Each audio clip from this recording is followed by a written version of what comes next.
Are you wondering if YouTube TV includes Disney Plus as part of its service?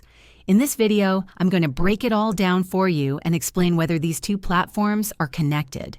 If you're hoping to access Disney Plus through YouTube TV, you'll want to hear this.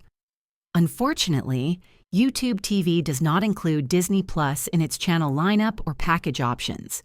YouTube TV focuses on live TV channels like ESPN, CNN, and local affiliates, while Disney Plus is a separate subscription service offering movies, series, and exclusive content from Disney, Pixar, Marvel, Star Wars, and National Geographic. The two services operate independently, so you'll need to subscribe to each separately if you want access to both. However, you can still enjoy Disney Plus alongside YouTube TV by switching between apps on your device. Keep in mind that some Disney-owned networks like ESPN are included in YouTube TV's lineup, but Disney Plus itself is not. If this video helped you understand that YouTube TV doesn't include Disney Plus, please give it a thumbs up and subscribe to the channel for more helpful tutorials. Thanks for watching.